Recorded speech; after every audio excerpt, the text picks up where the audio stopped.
So the very first thing that we're going to be doing, once you have your Amazon products and your potential niches figured out from your Amazon research, then we're going to be going over to Google and doing some additional keyword research based on those niches.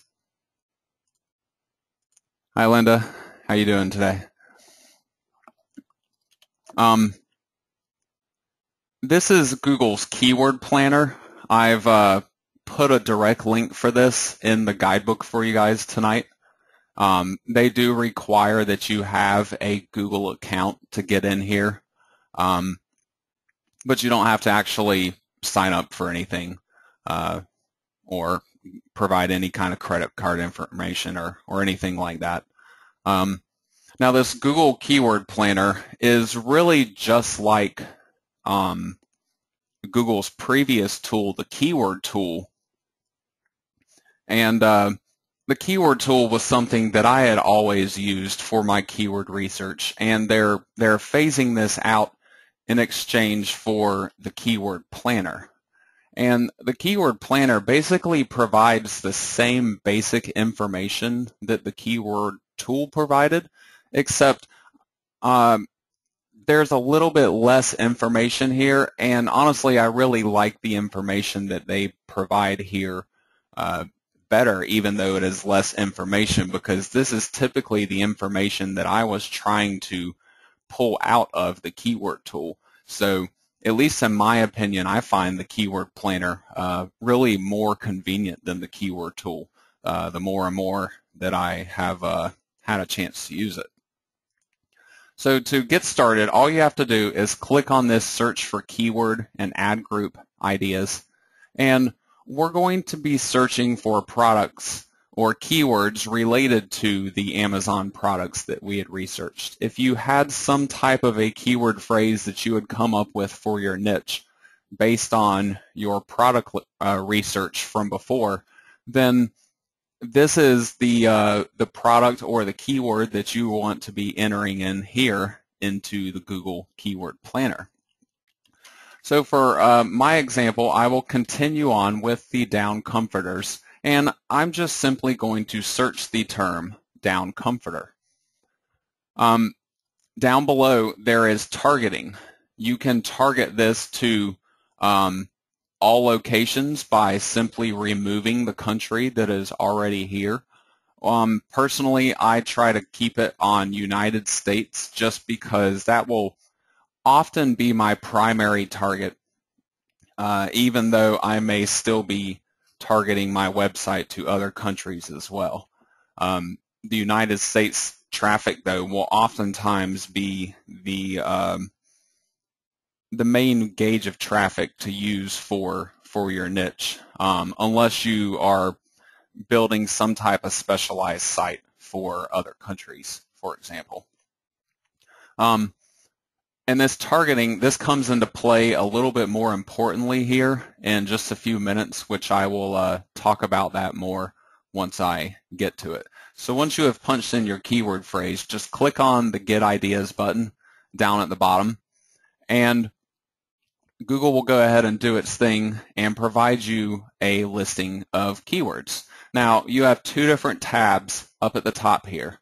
The tab on the left is the one that shows by default, and I'll go ahead and talk about this one for a minute, and then I will move on to the second tab. This is the Ad Group Ideas tab here, and what this is basically a summary of keyword phrases that Google has grouped into relevant, organized topics of some manner. And as you can see that throughout the list, we really have a wide variety of potential topics here. You may remember, for example, from the previous lesson, how one of the down comforters that I pulled up was actually an alternative down comforter. Well, there's an entire group of keyword phrases for alternative down comforters. Once you click on one of these, you're provided even more detailed information, these are actually the individual keyword phrases that have been grouped into this particular ad group. And then over on the right, you have your average monthly search traffic. Now, the competition and the cost per click columns, I completely ignore these for the most part. These are really only relevant for Google AdWords itself. They, for example, the competition is not the competition gauge for the free organic search results that are actually on google.com. This is for the paid advertisements for that keyword phrase that show up in the right-hand sidebar, for example. Now, these individual keyword phrases, you can hunt for them based on these ad groups if there is something particular that you are looking for, or you can also flip over to the Keyword Ideas tab and actually see a big listing of all of these keywords grouped together. And it really seems like Google will provide more keywords total under this Keyword Ideas tab than they do under the ad group ideas. In total, there's 800 plus the one that I originally searched for that are being displayed in this Keyword Ideas tab. And honestly, they could provide more than that. 800 is actually the maximum limit of keyword phrases that they will provide.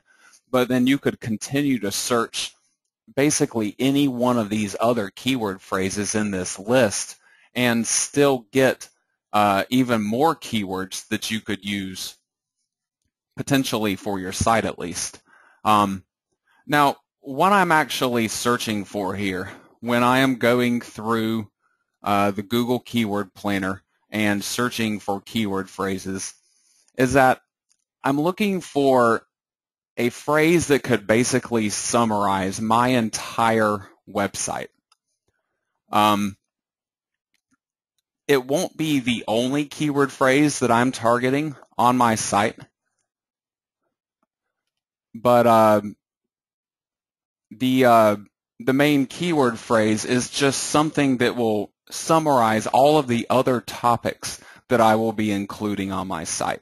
So I might be targeting a handful of different keyword phrases, but one of them in particular will be the one that would essentially summarize all of the rest of them, and all the other ones would be considered relevant to it. So there are a couple different ways that I actually go about doing this. And to start out with, I look at this average monthly search column over here. The actual number that they're providing you, this is an average for each month. Over the last 12 months, they add up an entire year's worth of data and then divide it out by 12, and they provide you with an average monthly search number. And obviously this could change over time as the traffic goes up or down.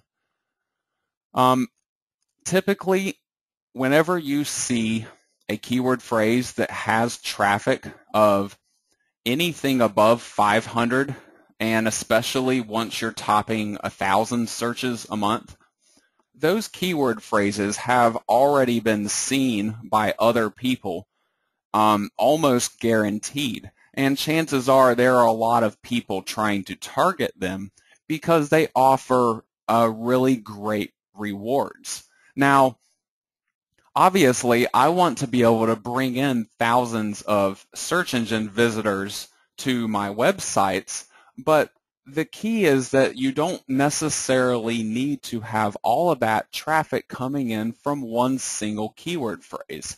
Sure, it would give you a ton of traffic to be able to rank really high on a great keyword phrase like down comforters or even down comforter, which has 22,000 monthly searches.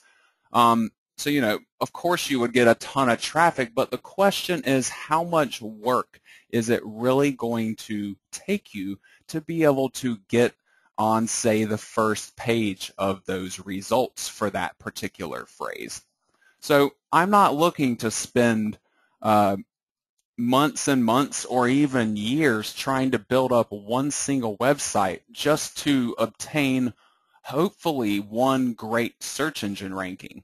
What I'm looking to do is to target something a little more realistic, something that has maybe 500 to 1,000 monthly searches on it, and designate that as a primary keyword phrase for my website.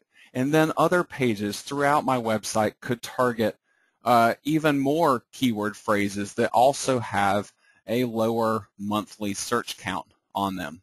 And the entire idea behind this is to do less work. It's already enough work to be able to put these websites together and to write unique content for all of these different pages, but you don't want to have to be building 100 or 200 page websites just to be able to get a search engine ranking. So what I've done with my whole strategy is to figure out exactly where that competition seems to really drop off at. And I've started to target those keyword phrases, and with a fairly minimal amount of work, I can put content up that is related to that keyword phrase, even promote products that are related to that keyword phrase, and get those top 10 rankings without having to do all this extra marketing or backlinking work, for example. Now,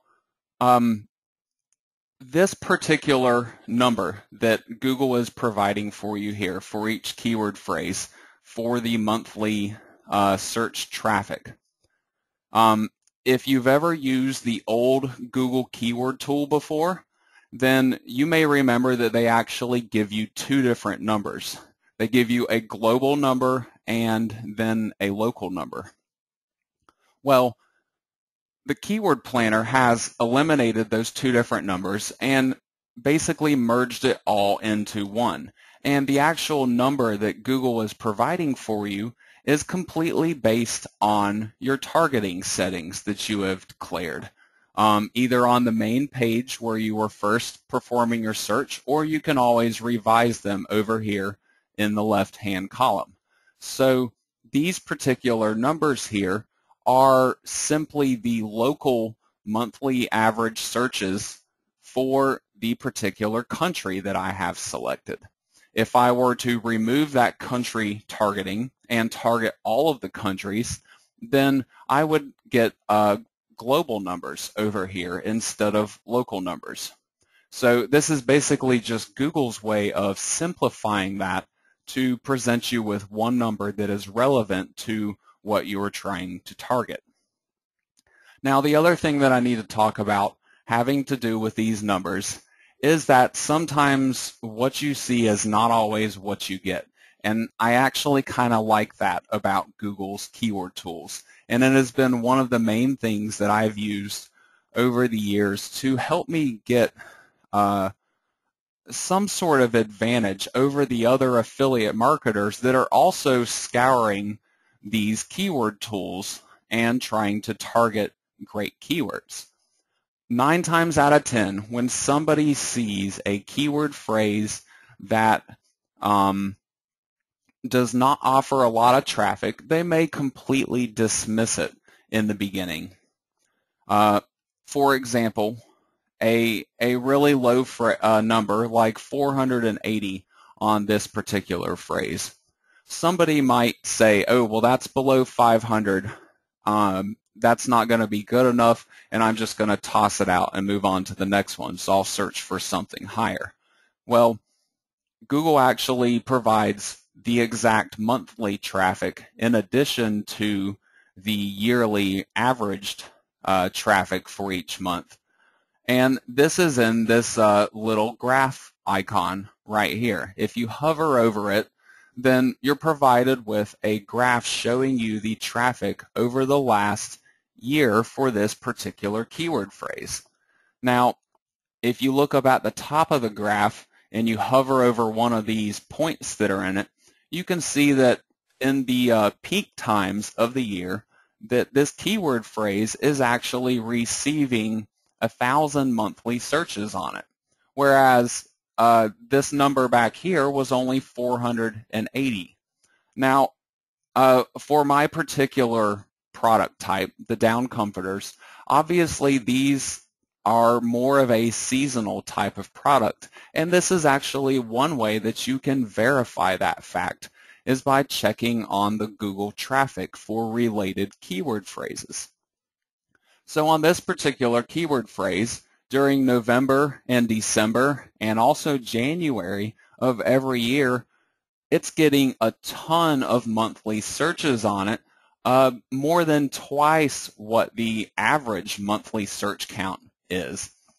And so those 3 months, that's an entire quarter of the year, I'm actually going to be receiving excellent traffic if I can get a good ranking on this particular keyword phrase. Now, obviously, your other months that are in here, they're going to be lower. There are the 2 bordering months here where you are on the rise and also back on the decline. These are 480 monthly searches, which is right around the average level. So even 2 more months out of the year, I'm getting very, very close or exactly this number or even higher. And then other months leading up to that, in March, for example, it's 320 monthly searches. So this really isn't too much below what my average is here. Now, obviously, you have the times of the year for these particular keyword phrases where your traffic is going to be really low. But what I'm really looking for is to still see some kind of traffic in the middle of the summer. Now, you have to remember, this is this graph and this traffic is based on my targeting once again. So my United States traffic, obviously the winter time would be November, December, and January, and then my summer months where it's really hot is typically going to be May, June, July, and then August. So my warm months of the year, the traffic is low, but it still exists. There are still some people searching for this product and likely buying this product still in the warm months of the year. So while this is a seasonal niche, it is not completely dead during the down part of the season, which is something that I do like to see because I'll be making great money during the peak months of the season, and then during the down parts of the season, the site won't be, non-existent in terms of making money for me. It'll still be putting out at least something. And then if I go and, if I'm planning on building a variety of different Amazon product websites, for example, then I could target a variety of different holidays and seasonal niches to make sure that all throughout the year, at least some of my websites are receiving this type of traffic.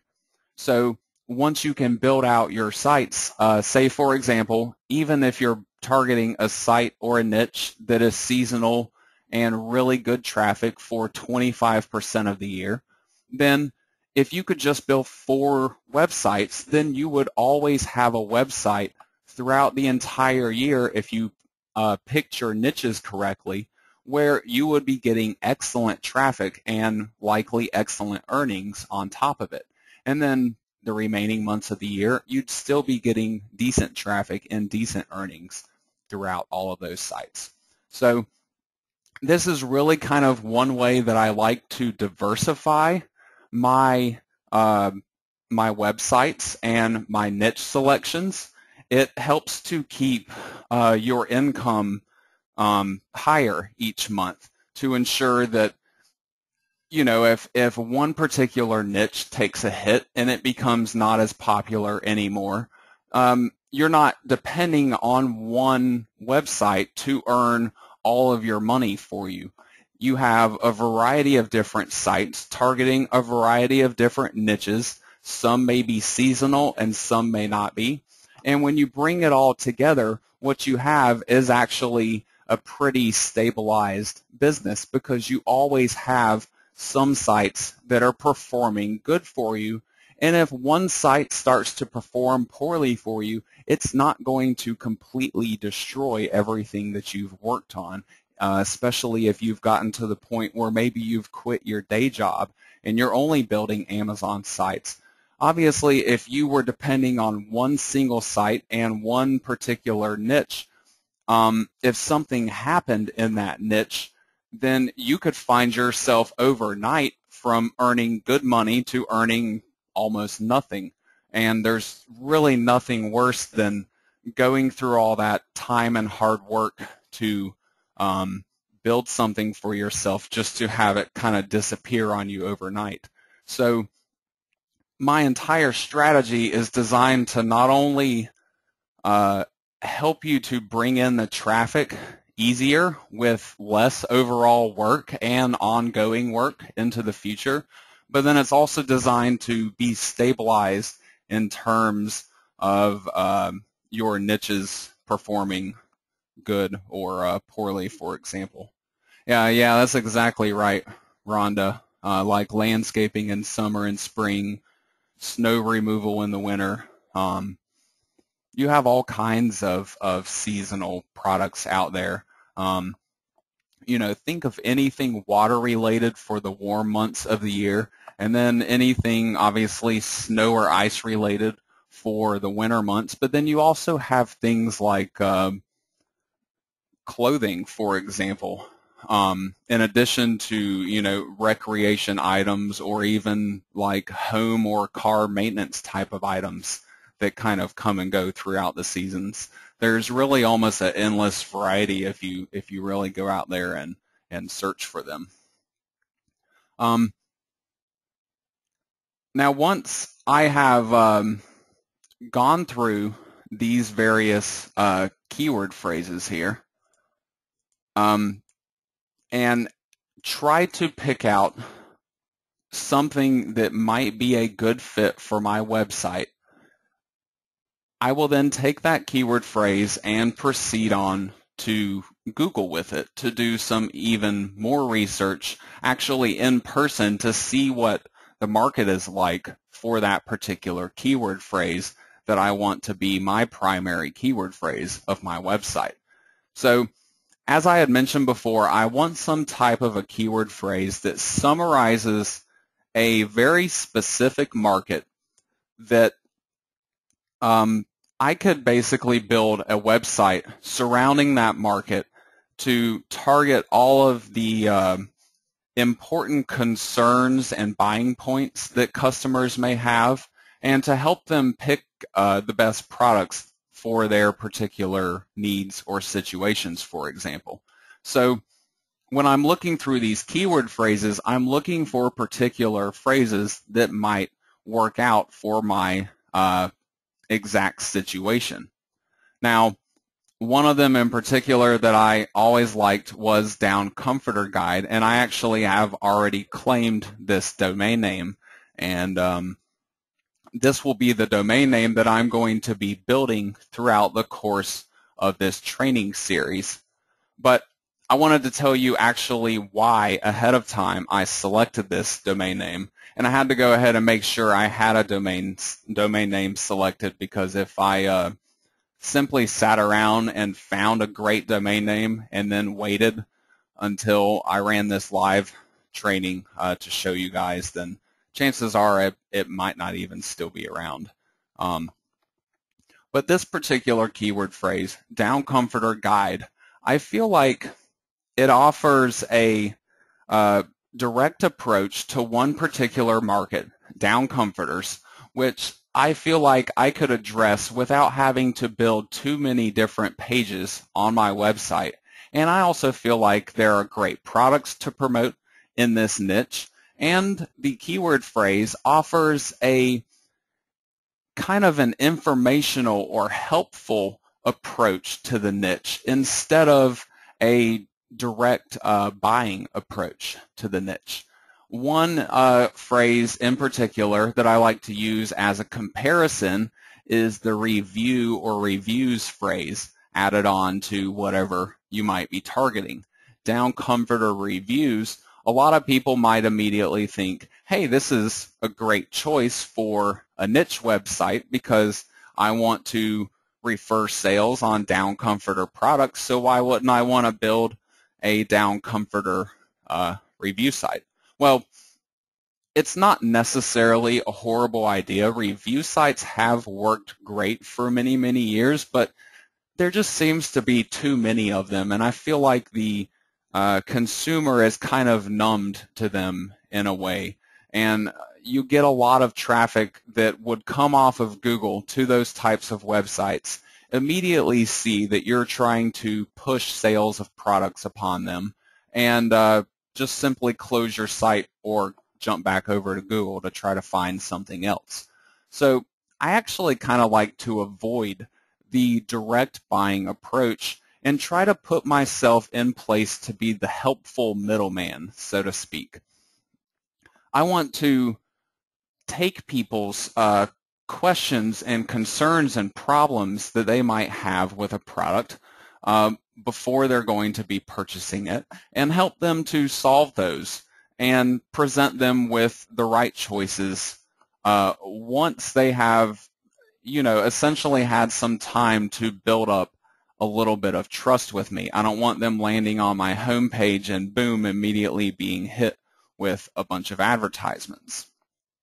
So I like the approach that Down Comforter Guide offers because I feel like it offers an informational approach, but that informational approach is directly linked to a product that I want to be selling on the back end of that information.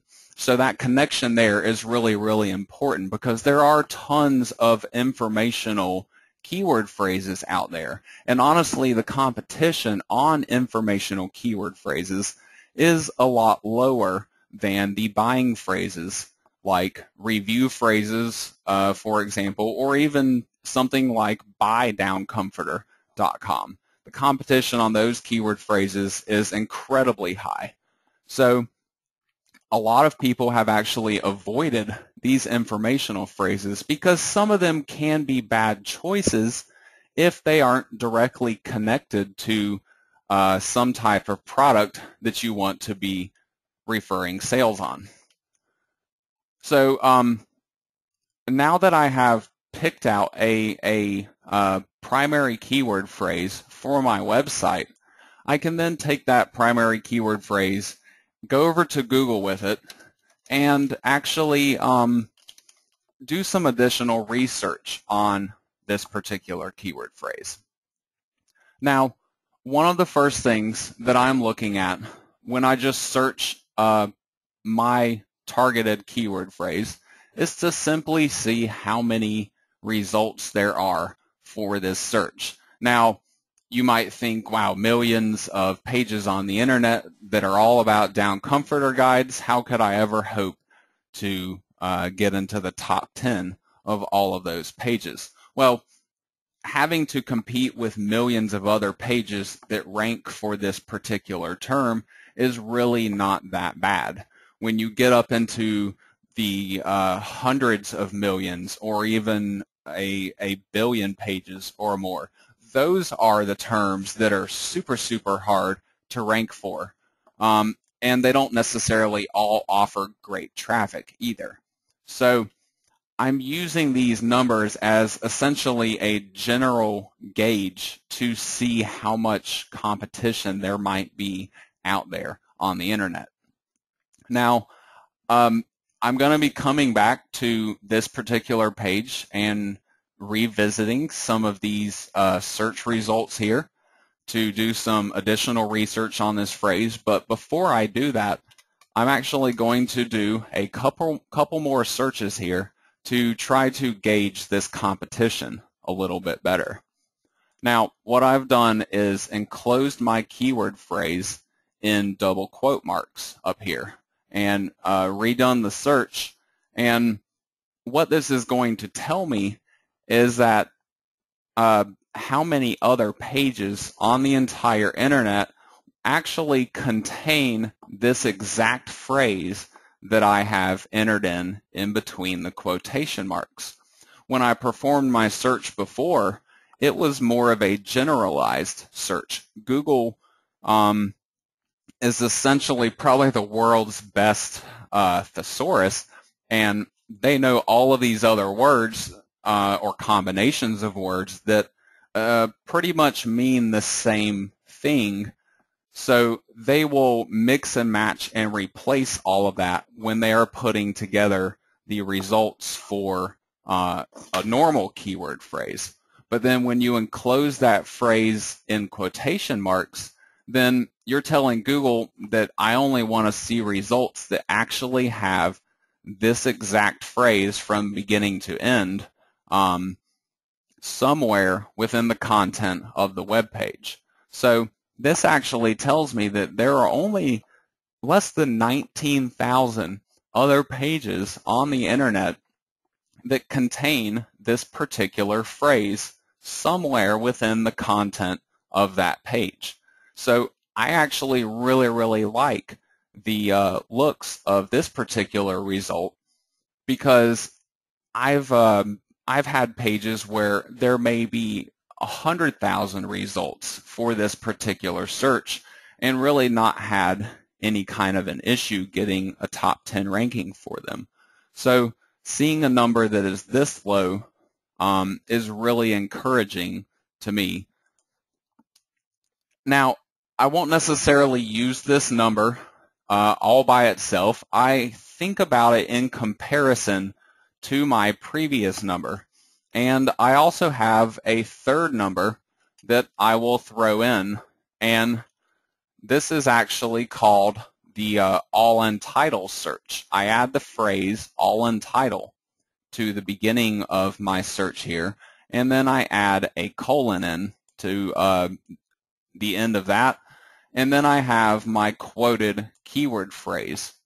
So what this is going to tell me is how many other pages in the entire internet actually have not only a page that has this phrase within the content of the page, but I'm looking for this phrase within the title of the page. So as you can see when you look through the results here, in the title of all of these different pages is the exact phrase Down Comforter Guide.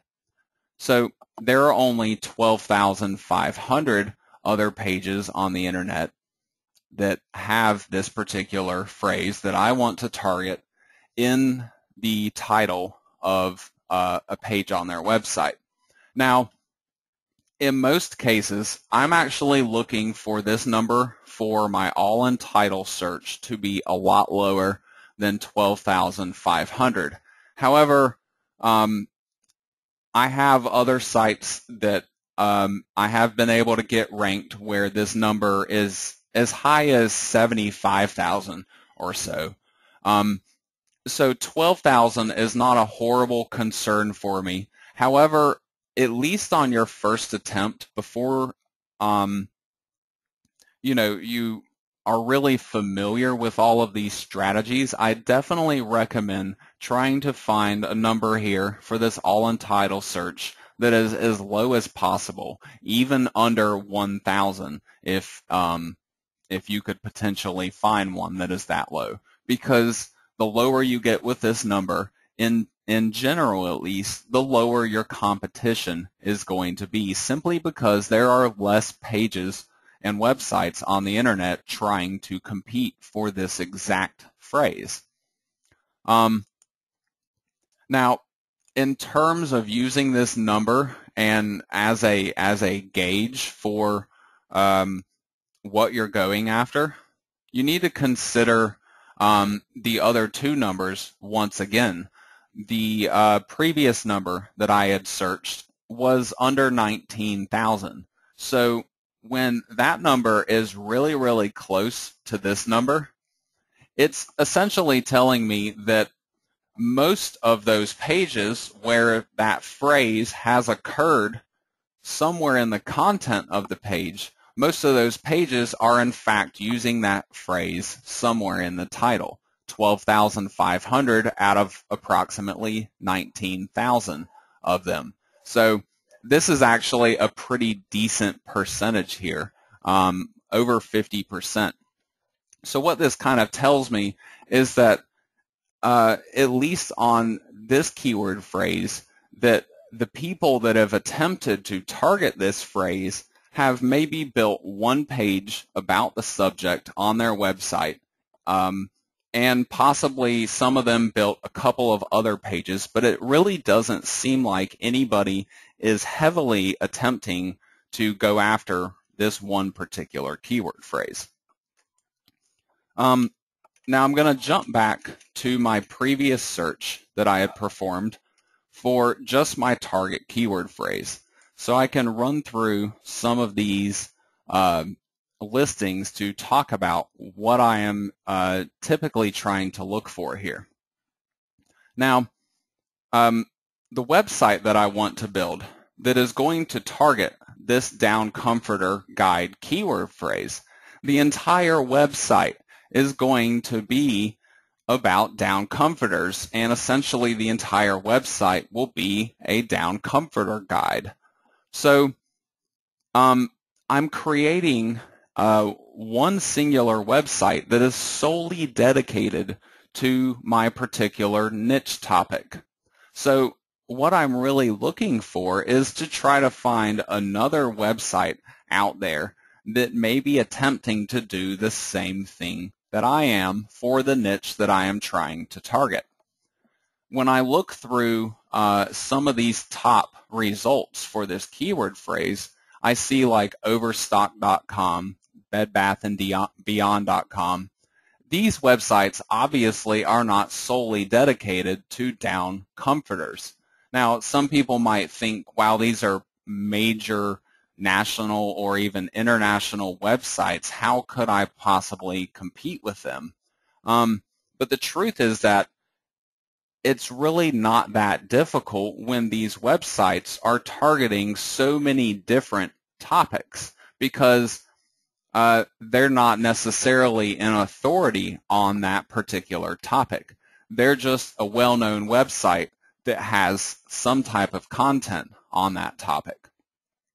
So by creating a focused niche website that solely targets the topic, it makes it really a little easier to come in and bulldoze some of these big national or international websites and take over their search engine rankings. So again, I'm still looking through these results, and I'm actually trying to find some type of website that might be considered to be direct competition for me, to where their entire website is devoted to this particular niche. Now, oftentimes you will find these sites up on the first page somewhere, and that is quite okay. On this particular search, I'm finding them towards the bottom of the third page. And if you actually look in my guidebook, which I only made within the last week or so, that the results change all the time on Google. So the website here is not in the exact same position that it was in before. This is a website called downbuyingguide.com, and they seem to be fairly heavily focused on down comforters. So what I can do is to actually take their domain name and punch it in to Google, but I use the word site and a colon directly in front of it. And then I add in the full domain name. Leave out the www, for example. This will look at the entire domain name for you. And for this particular site, there are only 12 pages that have actually been indexed by Google. So what this is telling me is that to reach the point in Google where this website was at, there at the bottom of the third page, they had to build 12 pages approximately targeting the same subject to be able to reach this particular ranking. And you don't necessarily know how they have gone about their content or structuring their content in the various pages of their website. So their number sometimes could be reduced. I believe just looking at this website that the 12 pages or so, they're not linked up necessarily correctly, and I believe that I could get a site that tops this particular website by possibly doing even less work that they have done by simply making my content and my website more relevant than theirs. Now, another thing that I can do is to change that site search into a link search and just add the word link and a colon, and then the domain name that you are wanting to look up here. And this actually tells you backlinks that are indexed in Google for this particular keyword phrase. Now, if you actually perform one of these link searches on one of your own websites, perhaps that you know for a fact has links from other particular websites, you might notice that Google doesn't actually show you everything here. Now, the reason for this is they're really just trying to show what they would consider to be relevant or possibly high-powered links into your website. So when I look at another website and try to see how many links they have created for their site, I can use this as a general gauge to see if they're connected with any other really powerful sites that I might actually need to be concerned about. But for this particular site, with them only having this one link, which chances are this could even be a website that they own themselves, or perhaps comment spam or an article that they have written and submitted to another site. So obviously this would be pretty easy to top for that website as well. So initially, I feel like the overall competition gauge for this particular keyword phrase really seems to be fairly low overall. I feel like I could build a 20-page, highly dedicated site for this niche and be able to easily top where this site has reached at number 30. Obviously, I'm looking to hit in the top 10 and then to improve my ranking from there to make my way up to number 1.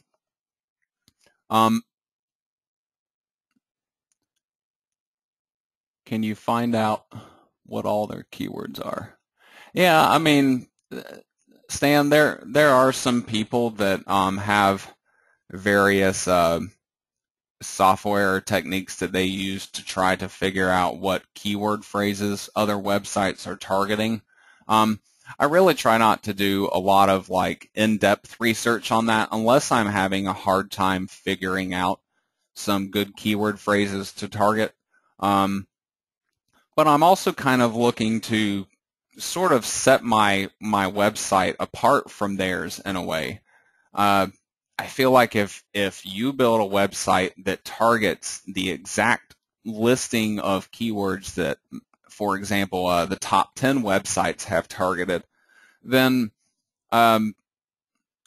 if they wanted to, at least, Google could easily pick out those types of similarities once they have broken your website down into essentially nothing but keywords left. So I'm trying to target words that I feel like would be good words for my niche, and to summarize, the rest of the topics that are going to be on my website. But then I'm also kind of looking to find out, my own path, so to speak, through the niche. When I go through and target other keyword phrases or build the content of my website that might be going after various keyword phrases. So, for example, I'll be getting back to the keyword planner here in just a little while before the end of tonight's class, but just to mention really quickly that, like, I won't actually go through and only target these keyword phrases on my site. Sometimes I will create a number of different pages on my site that might be targeting some type of keyword phrase that I can't even find a record of in the keyword planner. And I'll really be talking about that in even more detail next week when I actually go on to planning the specific pages of my website. But I just thought it would be worth mentioning that you don't necessarily want to solely rely on Google's keywords or the keywords that other websites have attempted to use to gain their rankings, just simply so, number one, you can build your own unique way into that niche to, be the authority on that niche. But then you're also helping to bring in search engine traffic for other phrases that might not be showing up in Keyword Planner, for example. You'd be surprised how many different people will actually go to Google or various other search engines and not search for things based on these generic, straightforward keyword phrases. You might have people that type in really strange or long questions, for example, thinking that the search engine can actually understand that question and answer it for you. But what the search engine is really doing is stripping out the unimportant words from those questions and trying to return results based on their question searches. So I actually like to try to target what I might believe to be common questions for my niche. And that actually goes back to the previous lesson that I had done on Amazon, where I was going through information for the reviews or the question and answers. Basically any kind of information that has come directly from the consumers of those products. Figure out what their problems may have been before they actually purchased or even after they had purchased, and try to address those problems in the form of questions on your website, and obviously help guide people through that and provide answers to them. And you can really get a lot of search engine traffic using this strategy, and you really can't find a direct record of those keyword phrases in the Google keyword tool. They're really just kind of phrases that you have to kind of come up with on your own by doing the proper research on Google.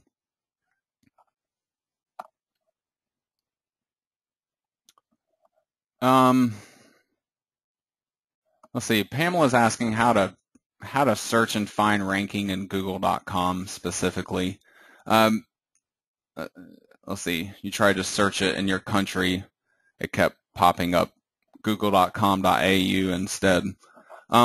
There are some different websites that you can use. I used to be a lot more into tracking my rankings than I am these days. I guess once I reached a certain number of websites, it kind of just became an all day's worth of work, to be able to keep track of that sort of thing, unless I was having software that tried to automate it for me. But over the years, a lot of that software, if it doesn't get updated when Google changes their API, for example, then it simply stops working. So over the years, I've kind of discontinued tracking my Google rankings, at least, except for, major websites of mine where I'll just go to Google and punch it in myself to try to find where I might be. But there are various websites that you can use. If you just type in Google rankings, for example, I'm pretty sure there's actually still a site called googlerankings.com, which I'm pretty sure was the main site that I used to use back in the day. And you could use it to search through, say, the top 100 results for a particular search. Usually, if you can't find your website in the top 10, maybe 20 pages or so at most, then and especially if you really feel like your website is completed and you're still not getting the rankings that you're trying to get, then it's possible you could actually be trying too hard to get search engine rankings. Google might interpret it as keyword spam instead of actually being a good relevant website for that keyword phrase. So if you have a site that you've built and it's been out there for a while and it's completed and you feel like it should be there in the rankings, but it's nowhere to be found whatsoever in the top couple hundred results or so, you may actually want to try like toning down the keyword phrases. Go through your site, pick out your target keyword phrase and count how many times it occurs throughout your content. And really, if you're using your targeted phrase over and over again in one particular page of your site, especially when the title of that page uses that same keyword phrase, just try deleting a couple instances of that particular phrase throughout your content. Maybe leave one reference at the beginning of the content and another one at the end, and just rephrase everything using completely different words besides those couple of references. And I've actually found rankings to go up very significantly by deleting my targeted keyword phrases from a website. So in that regard, obviously Google is providing you with this keyword information here. So if you're only building pages that are targeting these phrases, I think Google can easily pick that out nowadays and just say, you know, hey, this guy's obviously just a marketer and just trying to target a long list of these keyword phrases that are going to bring them traffic, and it's, you know, most likely not going to be a high quality website. Google expects a little bit of randomness when it comes to your website. So I actually will sometimes have at least 1 or 2 or 3 different pages on my site that may not seem to make any sense at all in terms of what they're trying to target in regards to a keyword phrase, even though the pages will still be relevant to the content of the rest of my website. And it's just part of a randomization factor, so Google doesn't think that I'm solely going after just a list of different keyword phrases. Now, once I have gone through and done some research on Google to find the different numbers of pages that might contain my targeted phrase, for example, and then to try to gauge some of what I would think to be my direct competition in the market, to see how much work I might need to do to be able to beat them and to reach the top 10 rankings, for example. If I feel like the keyword phrase is still a viable and profitable phrase after I have all of this keyword information and direct information from Google, in addition to my research from Amazon on products, then I can feel pretty confident at this point about selecting my niche and then trying to proceed to registering a domain name. But there's actually one last thing that I will often try to check before I proceed with that, and this is actually to check on the trends of a keyword phrase. But like in the keyword planner here, these graphs right here, these are trends for your keyword phrase, but it only goes back for an entire year. So if you want to know what was going on with that keyword phrase before a year ago, then you have to actually go to another website of Google's.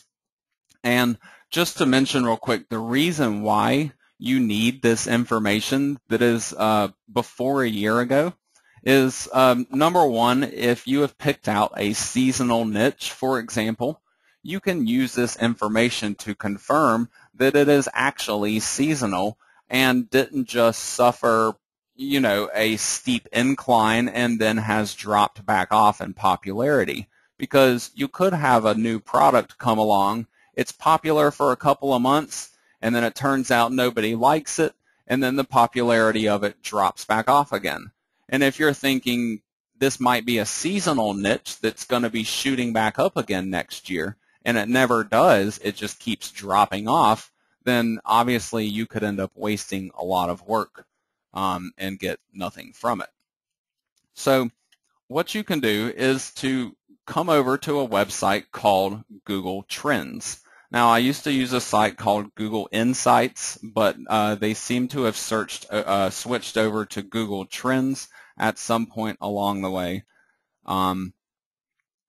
So this is now the site that I use instead of Insights, just in case some of you guys may have happened to have read some of my Amazon ebooks from a few years ago, for example. I talked a lot about Google Insights in those particular training books. Google Trends works the same way. You're just punching in a keyword phrase, and Google is giving you not the exact traffic levels, but more or less a general representation of traffic levels based on a high point of those traffic levels. So to show you what I'm talking about here, I will just go ahead and type in my phrase, down comforter guide. Now you can see initially that I have graphs kind of all over the place. Up here, the highest point of my entire graph, the number that is being shown by Google, just to the right and down from my mouse pointer here, is the number 100. This represents the peak point in traffic for this particular keyword phrase, or at least with the data that Google has to provide here. And that's really important to remember too, and I'll get to talking about that a little bit more here in just a couple of minutes. So initially, you might look at this and think that Down Comforter Guide used to be popular back in November of 2010, but now it seems to kind of be a bit on the decline. So if I go down to this peak, for example, this is November of 2011, that's a year later, and the reference number that it gives me is 42. This number is in relation to the peak level of 100. So the most recent year over here gives me a peak level of 43. Now, if you look over on the left-hand column, you'll see that I have these limit options over here. One of them says worldwide, and I can actually change that to give me data from a specific country. So if I look at the United States, which is matching the information that I was looking at for the keyword planner, then I get a little bit more realistic picture of what is going on here. This is actually showing me more defined seasonal peaks. So this definitely confirms my my thoughts that this particular niche was indeed a seasonal niche. But in terms of using this exact data here to indicate whether your niche is on the rise or on the decline or not, you can't necessarily depend on the information provided from just one of these searches on Google Trends, because the data that it is providing, it's actually a little bit limited in a way. It's not necessarily exact data, but when Google has higher traffic levels on a particular niche, then it will start recording data for it to show in the Google Trends.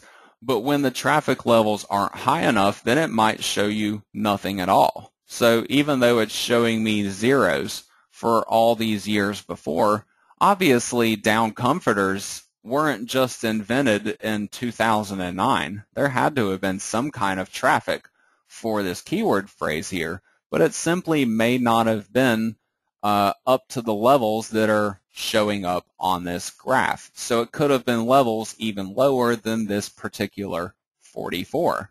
So this could actually indicate that my niche was lower previously, and perhaps it shot upwards for a couple of years, and maybe it's trying to stabilize again from some increased popularity, for example. I can actually find out to be a little more confident about these niche tendencies by getting more general with my niche. I'm using my keyword phrase here that I'm planning on targeting as my primary phrase on the site. But my word here at the end, guide, that is going to be part of my website or my target keyword phrase, this word doesn't necessarily represent the actual niche that I am targeting. So if I remove just that one word from it and search for the term down comforter, then I get a much, much different picture of the trends for this particular niche. You can actually see that back in 2004 now is when it's telling me the peak year was. And this data is only from 2004 until present.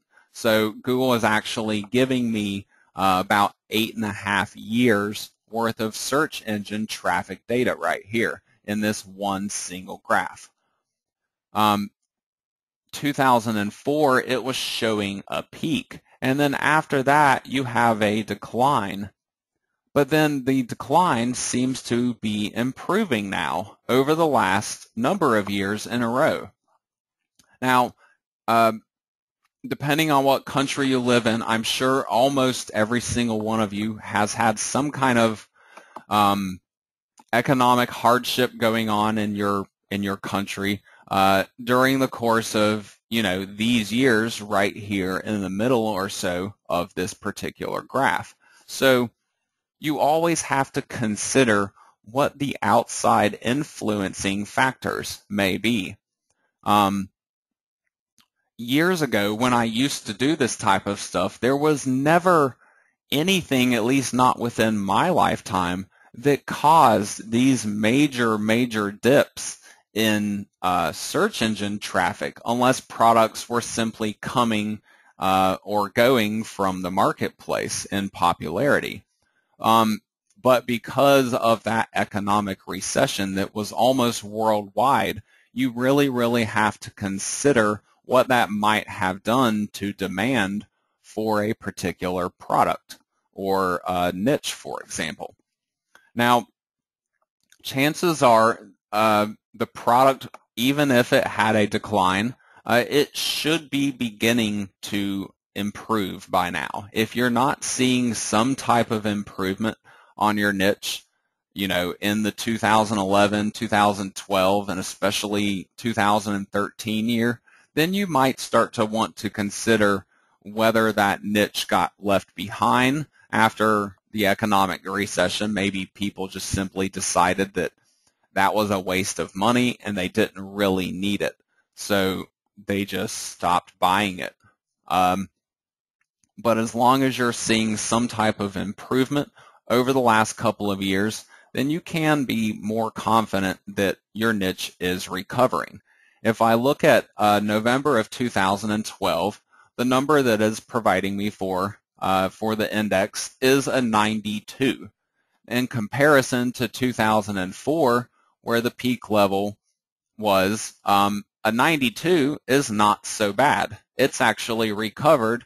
That's all but about 8% of the search engine traffic that this niche used to have, so to speak, back in the glory days. Now, down below, you have two more pieces of information that Google gives you for the keyword phrase that you're searching. And once again, the more generalized that you have gotten with your keyword phrase here, then the better information that you're actually going to be provided in these two areas down here. Now, this graph is again going to be based on your targeting options over here. So since I've selected United States, then it is providing me with a map of the United States, and then I can hover over specific states within this list, and it will give me a search volume index number, just like these numbers that were being used over here. So I look for the state that has a 100, and this tells me that out of all of the states in the entire country, that Montana is actually seems to be the number one state that is interested in this niche, and as a result may potentially be the number one state that is actually buying this type of product. So you could use this information when it comes down to bringing in additional traffic to your websites, especially if you decide to run some type of advertising campaign for your niche, for example. You pick particular states that might be a lot more likely to buy your products than others, and then certain states you might want to completely ignore. West Virginia, Wyoming, South Dakota, they're all showing up with an index of 0. Now, again, just like with the graph, if you get an index of 0, don't necessarily consider it to be 0. It could possibly be low traffic, but simply not enough for it to have recorded the traffic for that particular area. Now, you have other options here where you can drill down and actually be provided some metro areas where the product is more popular. Salt Lake City area shows to be one of the most popular metro areas for this particular product. And then you can even do the same thing in terms of cities. San Francisco and Seattle look to be some of the two most popular cities in terms of search engine traffic for this particular niche. Now, over here on the right-hand side, you also have related terms. This is, again, very similar to the information provided in the keyword planner, except you are provided with index numbers here again to gauge the general popularity of these particular phrases. And you can actually just click on any one of these phrases and it will completely change your trends search. That's awesome, Linda. Let's see. Linda lives in San Francisco. She said, we do love our down. So a real San Francisco resident there actually confirming the Google data there. That's really cool. So these related search terms over here, you could use these for additional research and try to figure out what terms might be, more popular, or perhaps the rising terms within your niche. They actually offer you another tab over here that says rising, and it will tell you which particular keyword phrases are increasing their traffic. And obviously it's going to rank these from the highest increased one down to the lowest increased one and give you a total of 10 different phrases here. So I can actually see here that above anything else, these two particular keyword phrases, which both essentially mean the same exact thing, these two phrases are sharply increasing, a lot more so than any of the other ones. There are a lot of people, interested in washing their down comforters or information about it, and that demand has increased.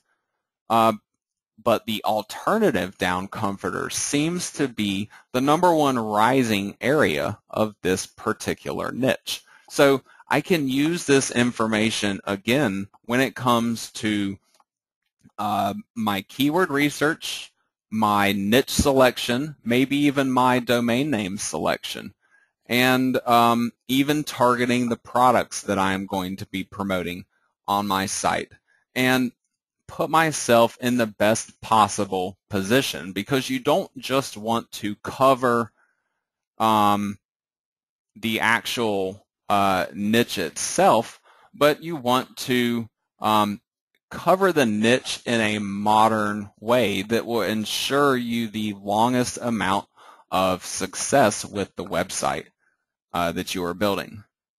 Sure, Will. Are you talking about one of these, like just clicking on one of these links to show the down alternative term, for example? Yeah, that is 600% rising. Now, as you can see, Will asked me to click on this one over here. I flip over to the down alternative niche, and you can see that this increase is not necessarily just recent. This has been happening over recent years. And something very, very big to pay attention to here, once again, are the years of the declining economy.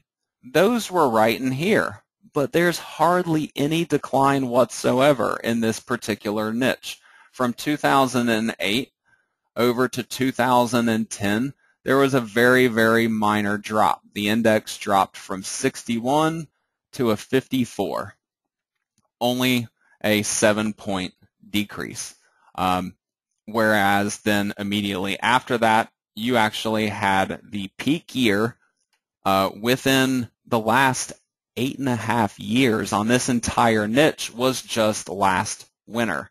And so if any of these recent data and indications could potentially be true, then the winter of 2013 could be an even better year possibly for this particular niche. So the down alternative comforters could definitely be a major, major part of this website that I am building simply because of this information that I figured out.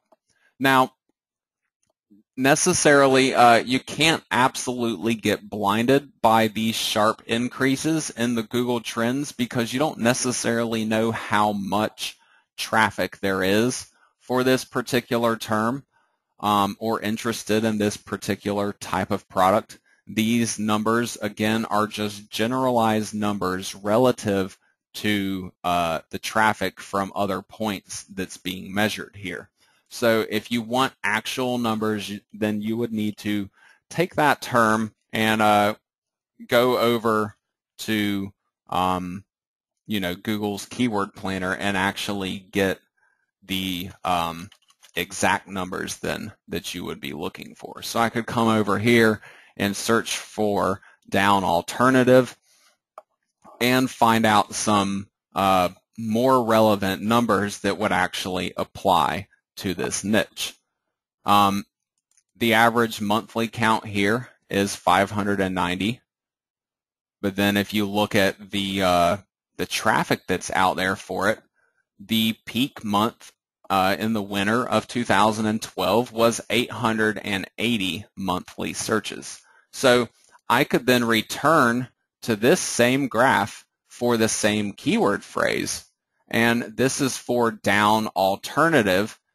It peaked out at 100 in November of 2012. That's that same month.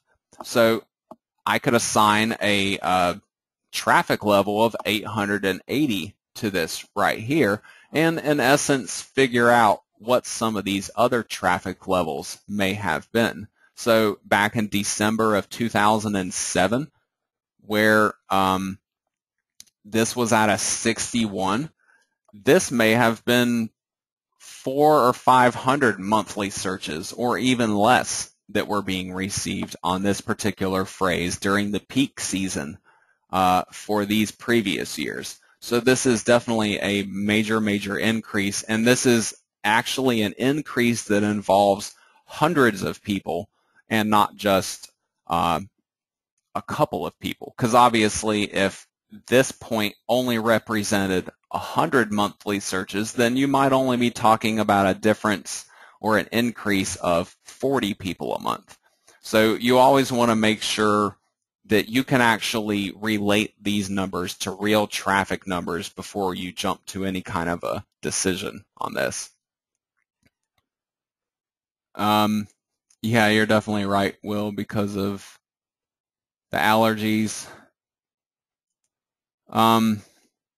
Yeah, you're right. Well, kids are definitely sensitive to a lot of things these days, and allergies, and obviously parents are becoming more aware of this type of stuff. So it's maybe not necessarily that conditions like this existed or were less many years ago than they are nowadays.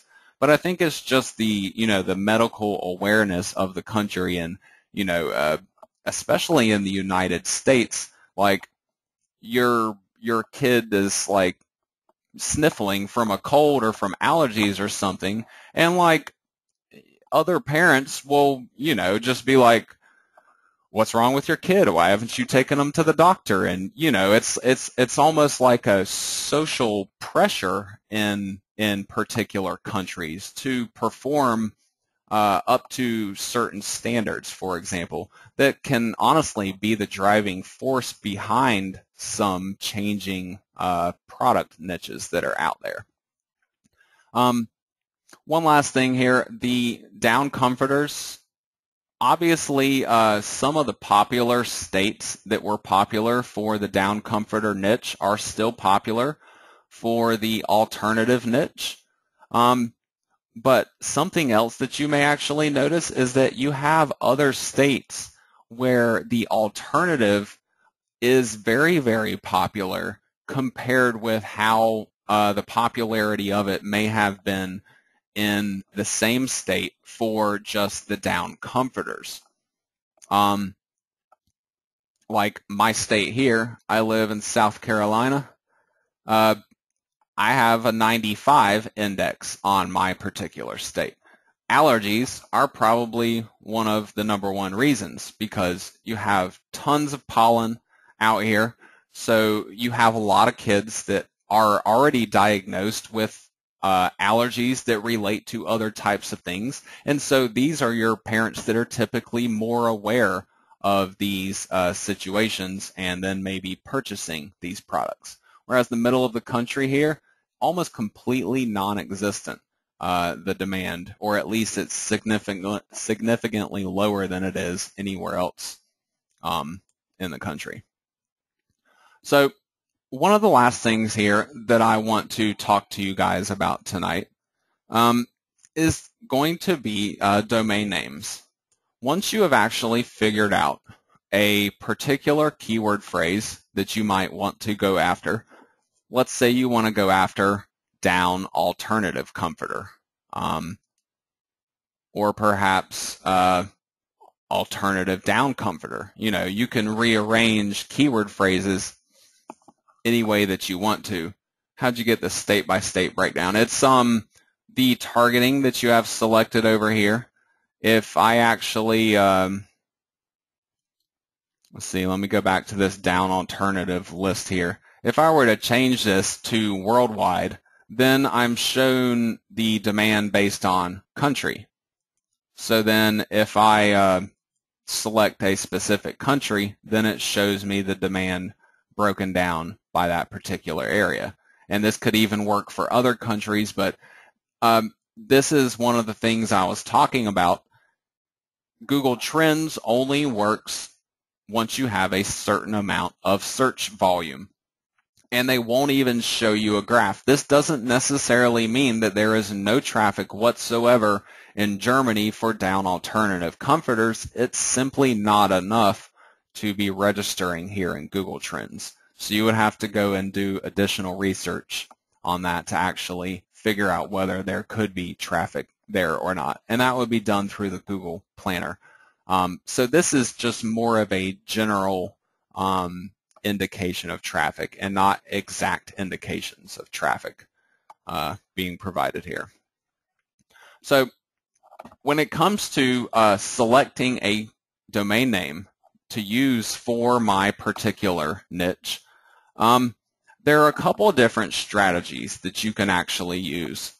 And one of them over the other one isn't necessarily right or wrong. It's simply a matter of perhaps personal preference, or maybe the direction you are trying to take with your website.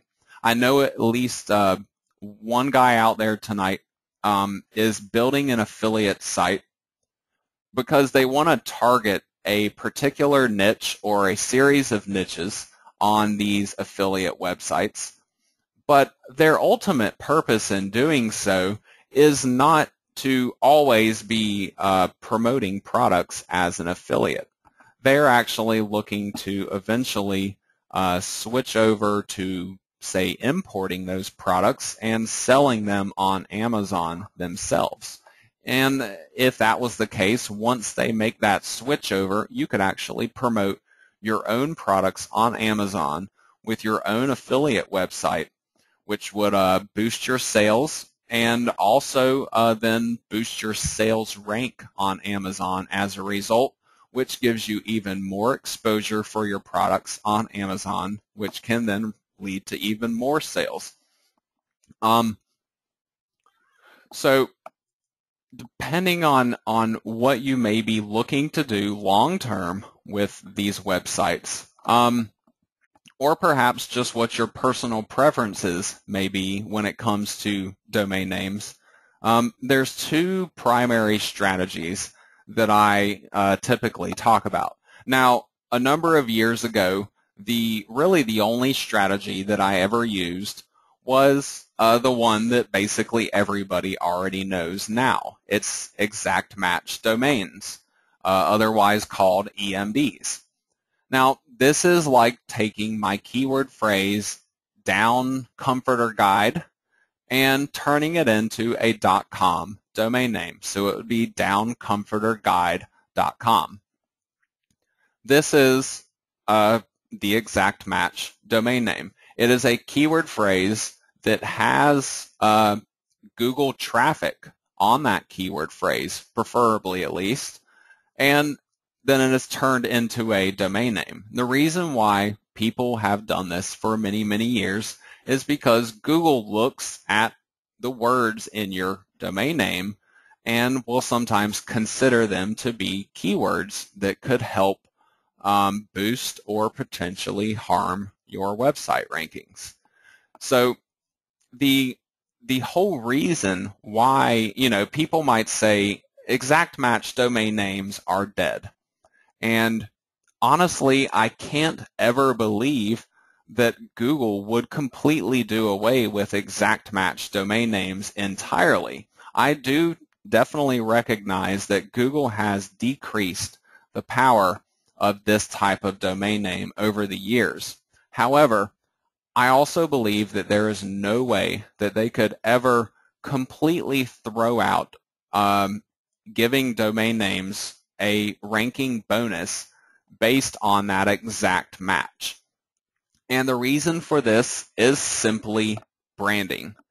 Think of how many major companies out there will simply create their own name to use for their company, and maybe that name isn't really a real word, or it could be a real word. It could be a combination of real words and fake words, or anything really. So Google has to consider that a exact match domain name might actually be a domain name for a brand and not just a keyword phrase. And I really kind of believe like the fine line there starts to kind of decrease the more words you have in your domain name. The less of an exact match domain name bonus I believe you will get when it comes to your rankings.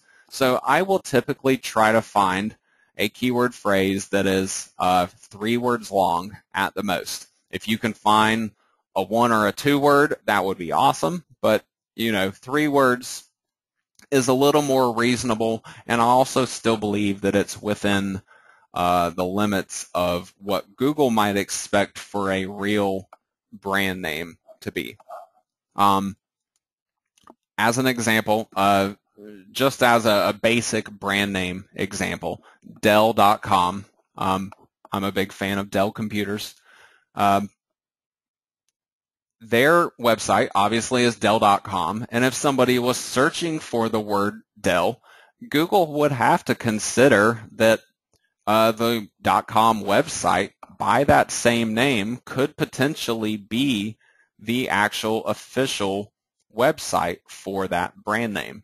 So it is that specific reason that I believe that exact match domains and the ranking bonus that they can provide would never entirely go away. No matter how much Google may decrease it into the future, I still believe like it's going to be there to some extent, more or less.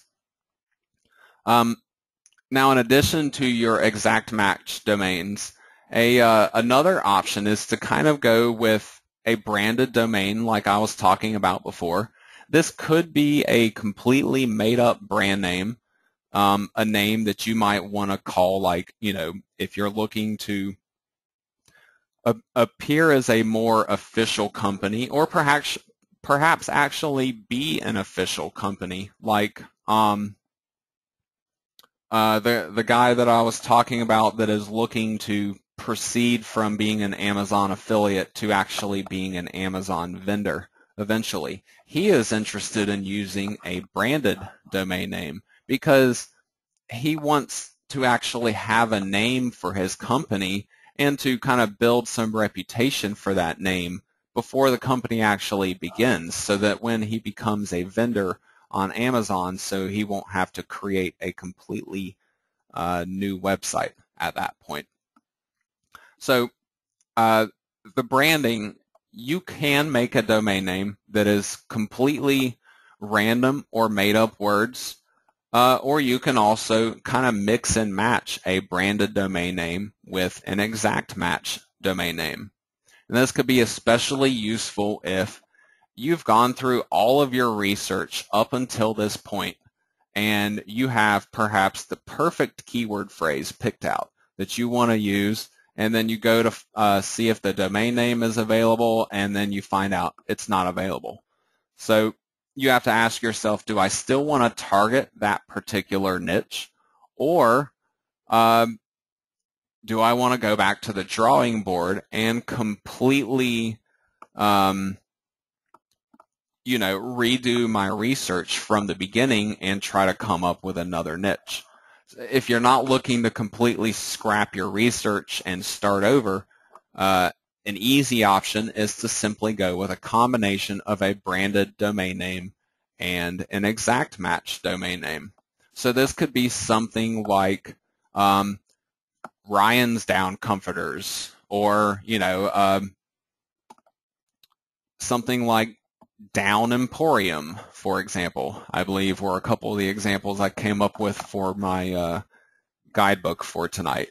This is essentially taking part of your main keyword phrase and then mixing and matching it with something else. I do typically prefer to put at least one of my target keywords at the beginning of my domain name whenever possible. But as long as it's somewhere in there, you're still going to get some type of boost, even if you just have one of the target words from your particular keyword phrase that you're going after. And make sure it's important words that actually make sense and go along with your niche. For example, I wouldn't want to pick my domain name as ryansguide.com as opposed to Ryan Down Comforters, for example. Guide might be explaining what I'm trying to do, but Ryan's Guide doesn't give any indication as to what my website is actually about. So that's my main objective there with my domain name selection, is to actually pick something that is relational to what I am trying to target, in words at least. Let's see, a few questions here. Will, does it matter using your system whether we use .com, .net, .info, etc.? I recommend using .com in pretty much all instances, simply because it really seems to be a preferred choice. I believe that Google looks at a .com as being more powerful than some of the other top-level domain name endings. And you also have to consider whether, for example, if you want a particular keyword phrase like downcomforterguide.com, and maybe it's not available, but then like Nancy is asking, like, if I would use like a .org if the .com isn't available. Go and look and see in that particular circumstance what the status might be on the .com domain. Try visiting it in your web browser. Maybe look up the domain name registration information and find out when it was registered. If it was registered multiple years ago, for example, and then you visit that domain name in the browser and still nothing comes up, then chances are they're just holding on to that domain name for one of a variety of reasons. And you might not ever have to compete with that .com domain name. However, if that .com domain name is currently being used, especially if they're actually would be considered direct competition with you, then I'd recommend going on to something else in that particular instance, simply because the power there that you're going to get from the lesser domain when compared with the .com domain, especially if you're in direct competition with them, that's just even more work that you would have to do. And, honestly, if you're browsing through Google results and you're shown a number 1 and it's a .com website and a number 2 and it's the .net of the same exact domain name, at least for me personally, I will almost always click on the .com domain names first. So the simple answer to that is I would consider using one of the other ones if the .com is not in use whatsoever and there's no website in existence on that domain name, at least. Let's see, Stan, do you have information on becoming a vendor on Amazon, or tell us a bit about it later? I would probably have to make that into a completely separate webinar series, Stan, unfortunately. At least in terms of providing strategy and detailed information, there is like a ton of stuff involving selling on Amazon, especially once you get, even into like legality type of stuff. There's like, if you live in the United States, you will pretty much have to get a retail license to be able to sell physical products on Amazon, whereas you can be an affiliate and not really have to worry about a lot of the legalities like that. So I may eventually do something like that, Stan, because I do have experience selling physical goods on Amazon as a vendor. So it at least might be something that I'll think about doing in the future. It can be an involved and complicated process, and it's definitely not for somebody just looking to make a couple of extra dollars. If you're working like a full-time job and trying to sell products on Amazon as a vendor, alongside it, it can really become a major headache. I helped my brother actually get started doing that exact same thing, and he had a full-time job, making decent money too, 60,000 a year or so, but he still wanted to try to do something online and make better money, and he actually achieved that with his Amazon vendor business. I can't share the niche with you though, sorry. However, it reached a point where he was generating about $24,000 a month in revenue, with about maybe a third of that or so being his monthly profit. So about $8,000 a month in profit, which is definitely more than $60,000 a year. However, it took up so much time and effort, all the packaging and shipping and customer service, and there's just so much more that really goes into running that type of a business than simply building websites and passing along sales to them. So it's really something that you have to put a lot of thought into before you reach that point. Yeah, you are right, Rhonda. Outsourcers. You can obviously outsource your labor once you get into something like that. But then again, you have to consider, like, where are you going to get that labor from, and where are you going to have them come to help work for you? If you have all of your products that you've just ordered, and maybe you have them a room in your house devoted to all those products, then do you really want to bring people that you don't know perhaps into your house and have them do all of that packaging and shipping for you? And then again, do you trust them is another fact of it. If somebody takes those products to the post office and 5 of your 100 boxes disappear, yeah, it is the same as running a brick and mortar store, Pat.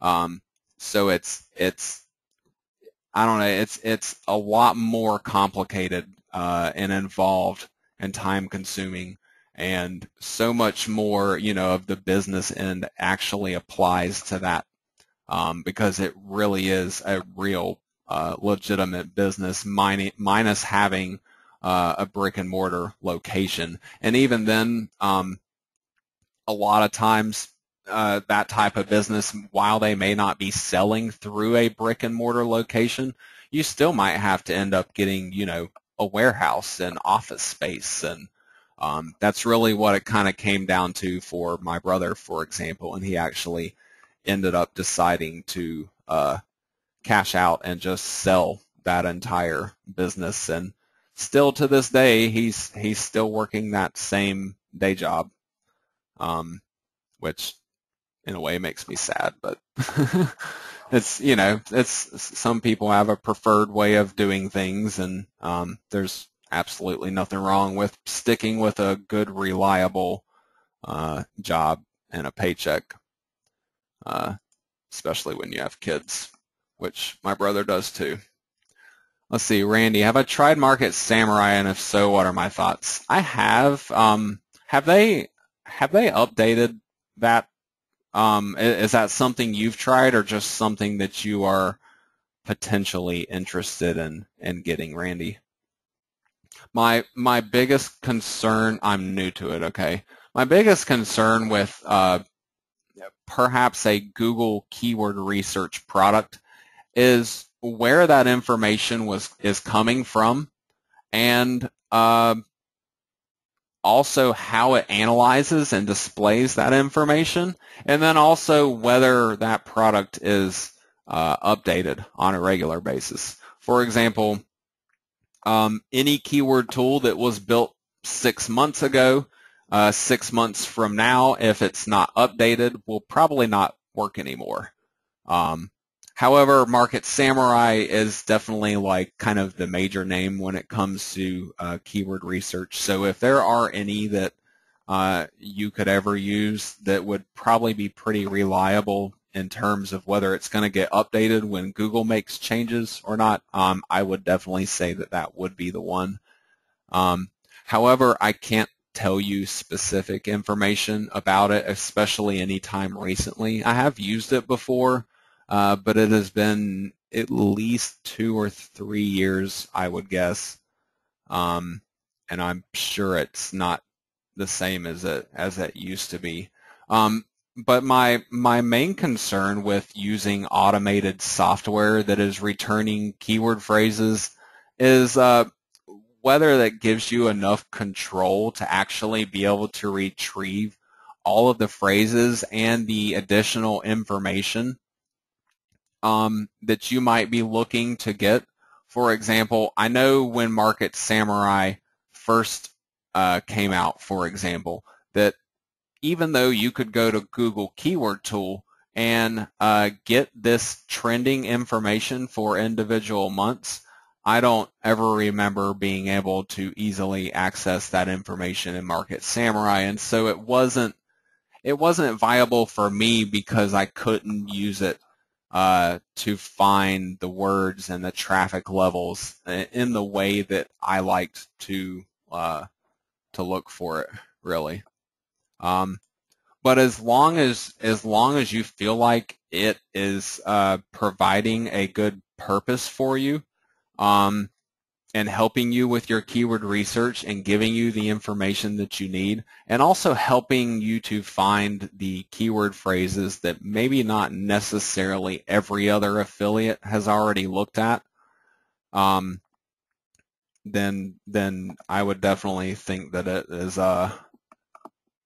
worth the time to use it at least. Great job on domain search. Also, yeah, I'm about to get to some more domain search stuff. I actually kind of ended up pausing there for a good 15 minutes or so, but I have a little bit more information to cover still in tonight's lesson. I'll go ahead and move along to that. If you're looking for exact match domains, or perhaps if you're simply having problems trying to find a good available domain name and you're getting tired of searching for them one after another, like on GoDaddy.com, for example, you're typing in your keyword phrase here, looking for your .com domain name one by one. It can get really, really tiresome, especially if you're just interested in checking out a huge list all at once. So what I will typically do, and you can do this with any Google keyword search really, is look for this download ideas button right here when you're on the keyword ideas tab, which, this will give you up to 800 keywords, and then in addition to your one other keyword. You can actually download all of these keywords and even the rest of this information that goes along with it. It'll give you the monthly traffic, or you can even click this little checkbox right here, and this should give you the search trends traffic for each month over the last year. But what I like to do is to download this file. This is a comma-separated value file, which is a spreadsheet. And what I will do is actually open up this file. Oh, I closed it and didn't open it, didn't I? I will actually open up this file in a spreadsheet program. You can use Microsoft Office, Microsoft Excel in Microsoft Office to do this. If you don't have Microsoft Office, you don't have to go buy it. You can go to openoffice.org and download essentially a redone version of Microsoft Office, but it's all completely free of charge, open source program. I actually use it pretty much on a daily basis myself. OpenOffice has the same thing that Microsoft Office has. It has a spreadsheet, word processor. It even does, like slideshow presentations and things like that. So what I will do here, I hope this isn't going to mess up my presentation. I forget that I actually have OpenOffice running. This is actually OpenOffice, my slideshow presentation here. Once I go and open the file, let me get back here so I can show you this actually working. I go to open my file, and at least in OpenOffice, initially, if you look down here, it's got all of the information that it's supposed to have in this file, but it's not exactly laid out in the correct manner. It's got these little arrows in between each of the pieces of information. This is actually what is separating the different columns of information, and the arrow is actually a tab.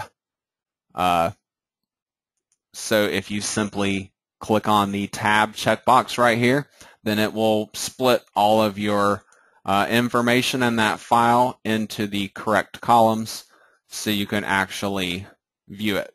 Now, I'm going to pull this over here so you can see this.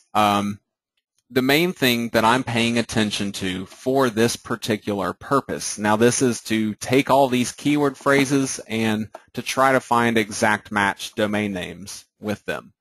So what I'm looking to do is to just take the keyword phrases out of this particular list. And since I'm going to be using GoDaddy to do this for me, I don't use any automated software whatsoever to do this domain name hunting. GoDaddy has a limit of 500 domain names that I can search, at least in any one given attempt. So I have to make sure that I select only 500 words from this list and don't actually select the entire 800. So now what I can do is to copy the keyword phrases that I'm interested in searching to see if there is a domain name available for them. And then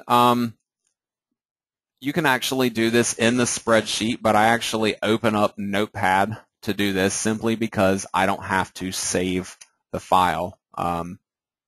That other file was a temporary file that will not exist on my system after a few weeks. And I don't, at least for this purpose, I don't have any reason to want to save the information. So what I do here is to paste it into Notepad, and I go down to replace, and all I'm looking to do is to add a single space right here to this find what box. After I add that one space, this replace with line stays completely blank. And then I click on replace all. So what this is going to do is it's going to replace all of the spaces throughout this entire file with absolutely nothing. So it will simply delete all of my spaces throughout all of those different keyword phrases. So now what I can do is I can take these phrases and actually go and punch them into GoDaddy, and it does all the work for me. No automated software needed or anything like that. Paste in the list and click on .com over here to search the .com domain names. Now, one thing that I did notice is that sometimes you'll have a keyword phrase that is actually a domain name. GoDaddy does not like to see those in the list and will actually throw a error message, I believe, or at least the last time I actually ran one of those. There was another one down in there. Just to be on the safe side, what you can do, I actually didn't do this in the guidebook. The example that I used did not include that, but I'm using down alternative as my initial keyword here instead of down comforter. So I actually have some different keywords here than I had in my original list. So if you also replace the ampersand character with nothing and periods with nothing, then you can actually clean up that list if you have any issues with pasting that in here. So once you have your keyword phrases entered in, you just simply click on the Go button, and GoDaddy does all of your hunting for you. It tells you all of these are unavailable, and you scroll down to the bottom, and all of these domain names, all exact match domain names with at least some kind of Google traffic on them, are available. It's 213 of them with this particular one. Yeah, you're right, Rhonda. I did see that spelling error with betting too. But there's actually keyword traffic on that particular spelling error. So some people actually are interested in registering exact match domain names for spelling errors. However, I wouldn't recommend trying to go after one of those particular domain names for the purposes of building these affiliate sites, at least. So what you can do is, simply pick one of your available keyword phrases, especially if you have been careful in terms of what keywords you put into GoDaddy. You'll know that, everything returned available could be a potential great phrase for you to use. So you can pick any one of those to use as long as you know that it works good for your site, that there's good traffic for the phrase, and that you've done your research on that particular keyword phrase. So obviously I already have my particular domain name picked out for this particular tutorial and webinar series that I'm going to be doing. But just, taking a really quick look through this listing of down alternative domain names that are available, there's really tons of them that I could easily consider using to build a website. bestdownalternative.com is available. Down alternative bedding, down alternative blankets, down alternative duvet insert.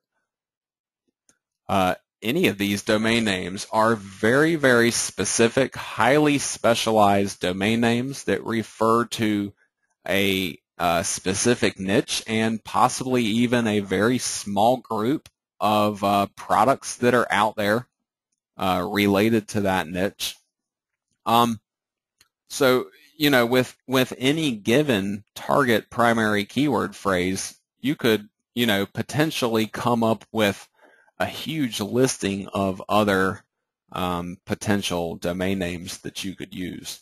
So your actual domain name selection in terms of what you're choosing isn't necessarily as important as what is behind that domain name, what exists on Google in terms of traffic and competition, and what exists on Amazon in terms of products that will actually yeah, go ahead, Will. I really don't mind, like, if granted there might be more than just one person doing so.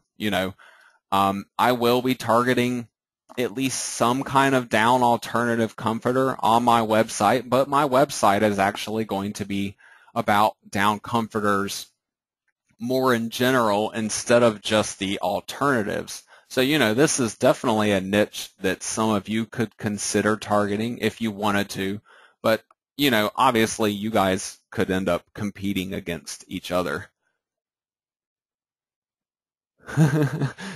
Yeah. Shh.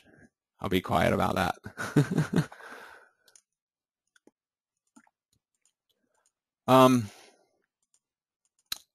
Let's see. I believe I got a little bit more left for tonight. So, once you have your domain name and your niche selected, the next step yeah, that's funny, Will. The next step is going to be to actually plan your website and, do some finalized research surrounding your niche and the products that you are trying to target. So what I will do is, once I know my potential niche, then I will come back over to Google and search my niche again. I could search just the general product name, or I could search the actual target keyword phrase that I'm going to be using on my website.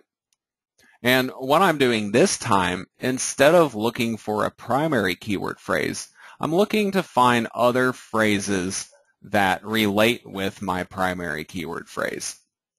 And these phrases could be topics that I would use throughout my website that could target different content and even different Amazon products that are out there, for example. My dog is going crazy. You can see here for this down comforter search that there are all of these different ad groups already provided for me. And, the alternative group is right here. I could click on this and easily get access to numbers for keyword phrases related to down alternative comforters. And then I could get even more ideas in terms of exactly what topics I could target on my website through this list. I have different sizes that are presented for me here: king and queen and twin and oversized, for example. I have different colors, purple and pink, even specific searches for color up here, colored down comforters, solid color comforters. These are all different things related to my primary product that people are actually out there searching for on the internet. Next week, we will be getting into this type of research and page planning in a lot more detail. We'll actually be researching about the product a little bit and learning how to take the domain name that has been selected and different ad groups or keyword ideas that we have come up with relevant to that, and actually try to plan out the entire website before we even write the first word about it. Yeah, that is a good topic for the month of August. It's back to school time. Are there any questions that you guys may have about anything that I have covered tonight? Anything having to do with Google research or selecting, your finalized niche, or even domain name research or competition research, for example.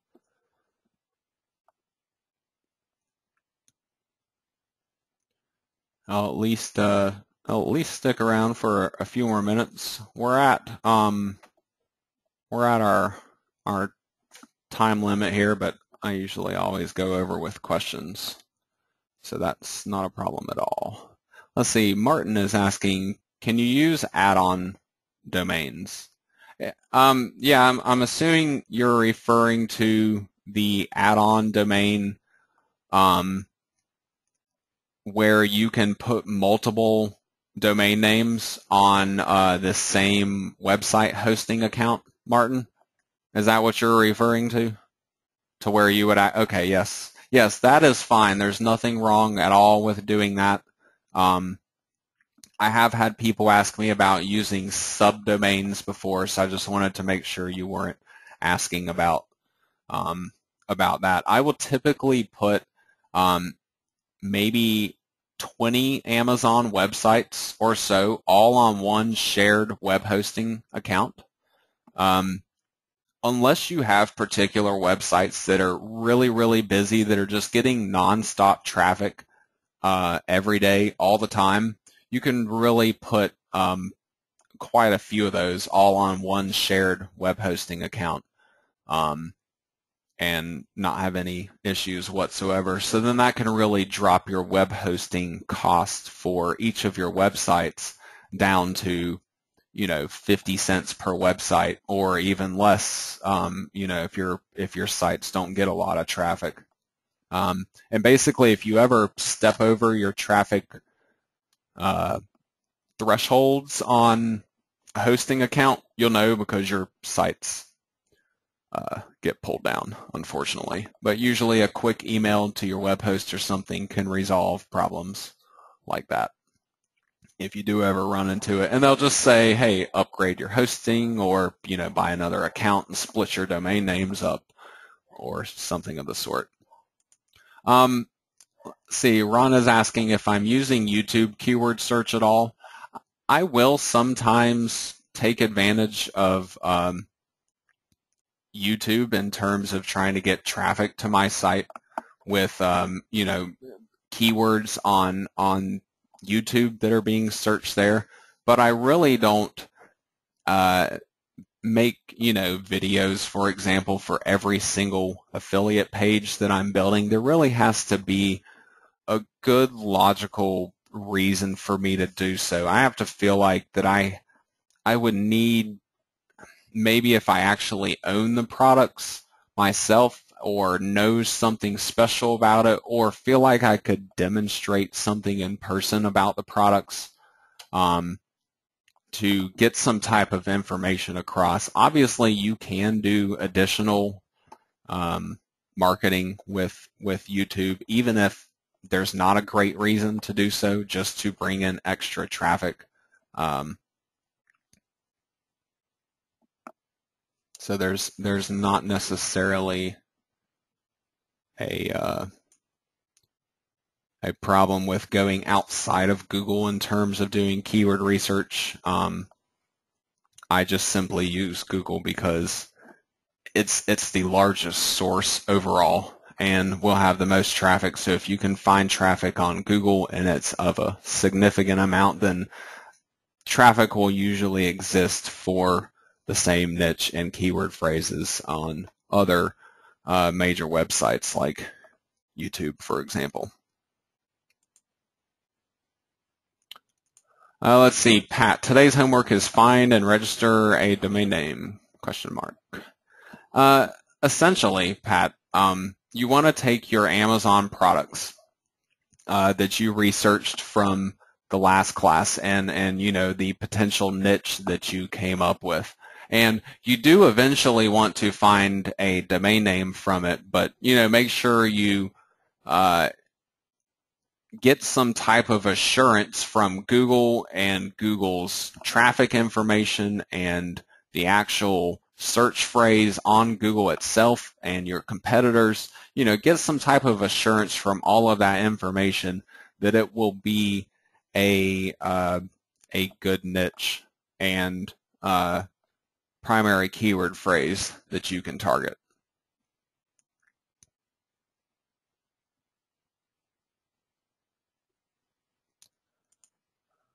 Let's see, Nancy. I bought a domain name with keywords plus online. Okay. Any problem with using a suffix or a prefix? No. Comforters, like Comforters Online or Down Comforters Online. If the niche that you're trying to target is too generalized, like, for example, if you're registering a domain name called Comforters Online, while it's not necessarily a problem adding that suffix online to the word comforters, which probably has tons of keyword traffic, you want to make sure that it's specific enough to actually be able to target a smaller sub-niche.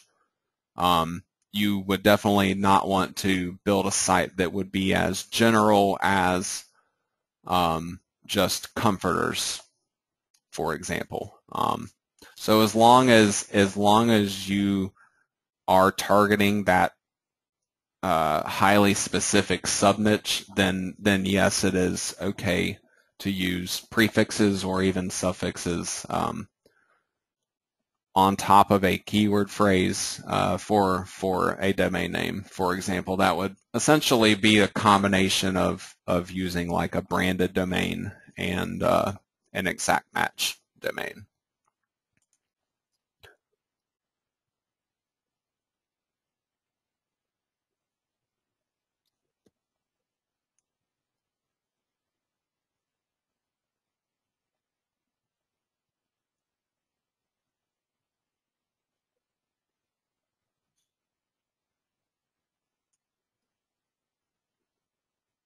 I'm sorry for the silence for a second. I'm trying to read what Marco is saying here. That sounds interesting. There are only 47 competing results from adding what is the start 900 exactly doing? Isn't that for where it shows you the beginning? Okay, I think I know what you're talking about now, Marco. I think you're referring to the fact that Google's numbers that they provide you are merely estimates. This 18,900 results for this particular search, in terms of it's not an exact number, it's just a generalized number. But are you saying you can find the exact number of competing results by then adding something to the end of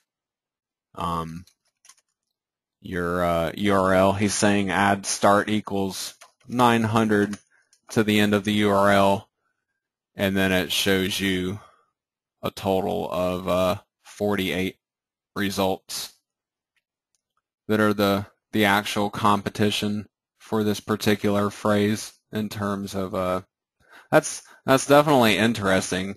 This start equals 900, it's it changes as you're going through and clicking on each of these links down here.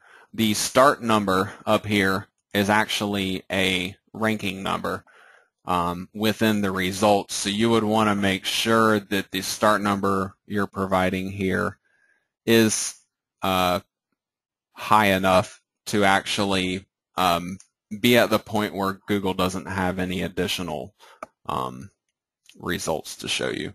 So yeah, that is pretty interesting, Marco. I had never actually thought about forcing it to the end of the results to make Google show you the actual number instead of an approximate number.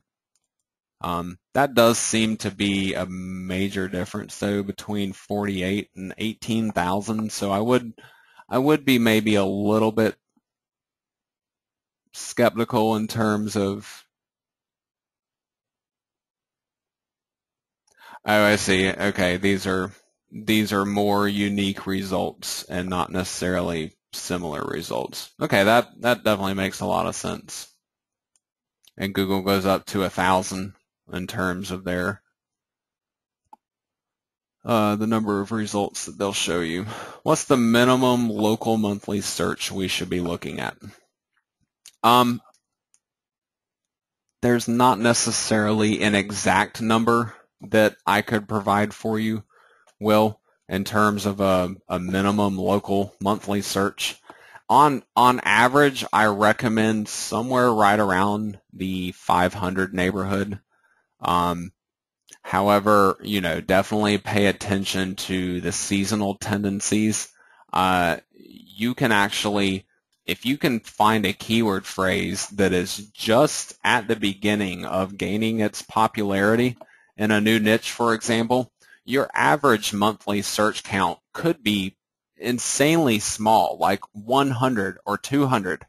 but then the search trend graph for that could actually show you that you know, there are much more searches than that. So in that regard, I don't recommend a minimum because I don't want you to necessarily ignore anything below a particular number, because some of those keywords end up being really great keywords if they're trending, for example. So as a rough minimum, 500, but still look at everything below that and make sure that it's actually good. Okay, yeah. Let's see.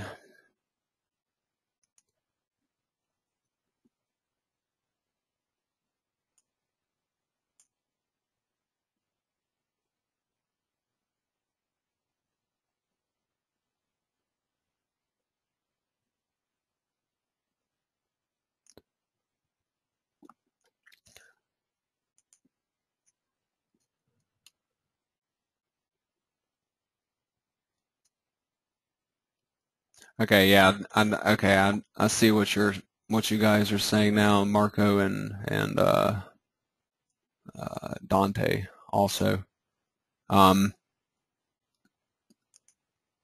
For these results, you know, you're getting this little bit down at the bottom is kind of the important part. They're omitting very similar entries, so this is essentially more unique results that could be considered more direct competition. I'll have to do a little bit of research in terms of running numbers like this on some of my other websites, and maybe I could come up with some numbers that you could use as a gauge for this particular type of search where you're trying to force these unique results to show, because I could definitely see that being useful.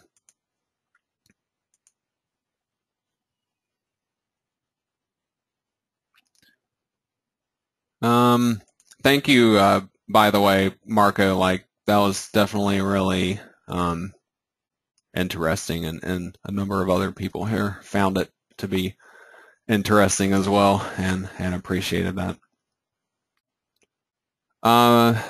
Will is asking, do I think Google is accepting of domains using dashes between keywords in a keyword phrase? In terms of being an exact match domain name and using the dashes to separate the keywords, I don't believe that they actually give a as high of a bonus, and it's almost like comparing a .com domain name to a .org domain name, for example. The .org domain name is still going to have some type of power in terms of matching that keyword phrase. Just like with the dashes, you know, it will still match it because of the dash, because Google does recognize a dash as a word separator, but it's more practiced with the actual URLs, the actual page URLs, and not really with the domain name as much. So if you can get, you know, without the dashes, definitely go for it. Or even try an alternative domain without the dashes before settling on something with the dashes. It would definitely be one of my last choices, and I'd probably have to have some good reasons why I was picking it. Maybe the other domains I wanted were taken, but not actually being used, and I felt like it was just a great potential keyword phrase and niche to be targeting, for example. Yeah, you're very right, Pat. People don't type with dashes. It's really just used as a word separator when spaces are not available.